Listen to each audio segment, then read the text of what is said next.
بچوں السلام علیکم۔ آج کا ہمارا ٹاپک ہے ہاتھی کا وزن part second, class 6 subject Urdu. Part second یعنی آدھا ہم نے اس کا پارٹ کل پڑھا تھا اور آدھا آج پڑھیں گے، ہاتھی کا وزن۔ تو پہلے ہم یہ ٹاپک پڑھیں گے۔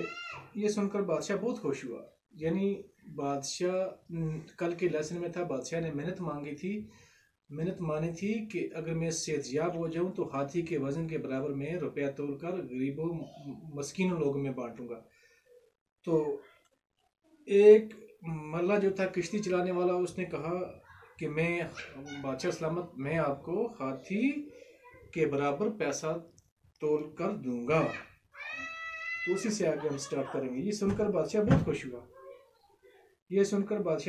ہوا، وزیر کو ہاتھی اور روپیہ ملا کے ساتھ کر دینے کا حکم دیا۔ بادشاہ بہت خوش ہوا جب اس نے یہ سنا کہ میں ہاتھی کے ملا سے کہ میں ہاتھی کے وزن کے برابر پیسے تول کے دکھا سکتا ہوں۔ تو بادشاہ سلامت نے وزیر کو ایک ہاتھی اور روپیہ ملا کے ساتھ دے کے روانہ کیا، حکم دیا، اور خود بھی درباریوں کے ساتھ دریا کی طرف چلا۔ شہر میں یہ بات مشہور ہوگی، اس لیے بہت سے تماشائی بھی دریا کی طرف روانہ ہو گئے۔ تماشائی ہو گئے، تماشا دیکھنے والے، یعنی وزیر نے اس ملا کو پیسے اور کشتی کے ساتھ ساتھ بادشاہ بھی دریا تک ان کے ساتھ گیا، اور کچھ تماشائی لوگ بھی گئے۔ جب بادشاہ، درباری اور عام لوگ وہاں پہنچ گئے تو ملا نے ایک ناؤ کے قریب ناؤ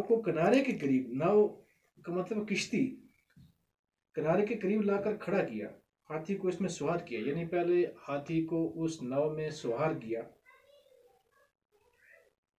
ہاتھی کے بوجھ سے ناؤ کا کچھ حصہ پانی میں ڈوب گیا، یعنی جہاں تک وہ کشتی پانی میں ڈوبی تھی، ہاتھی کے وزن سے جہاں تک ناؤ پانی میں ڈوبی تھی وہاں ملا نے نشان لگا دی، یعنی جہاں تک جو وہ ہاتھی تھی وہ پانی میں ڈوبی تھی، جہاں تک اس ہاتھی کے وزن سے کشتی جو تھی وہ جہاں تک پانی میں ڈوبی تھی وہاں تک اس ملا نے نشان لگا دیا،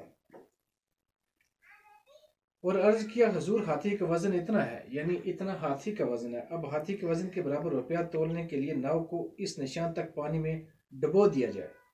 اس کے بعد ناؤ میں روپیہ بھرنے کے لیے کہا گیا، یعنی کشتی سے اس ناؤ سے اس کو اتارا، ہاتھی کو جہاں تک وہ پانی میں ناؤ ڈوبی تھی وہاں تک نشان لگا دیا، اور اس میں روپیہ بھرنا شروع کر دیا۔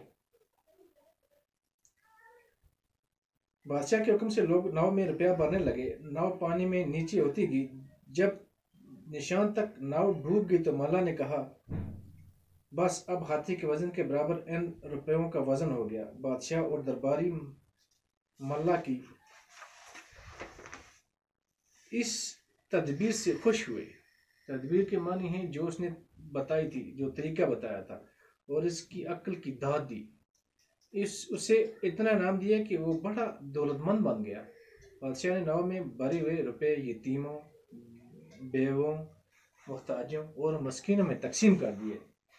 یہ لیکن مسکین کا مطلب ہے غریب لوگ، محتاج ہو گئے ضرورت مند، بیوہ وہ بیواؤں کو بھی انہوں نے پیسہ وہ تقسیم کیا۔ بیوہ وہ عورتیں ہوگی جن کا شوہر مر گیا ہو، اور یتیم وہ لوگ ہوتے ہیں جن کے ماں باپ دونوں یا ان میں سے ایک اس دنیا سے گزر چکا ہو۔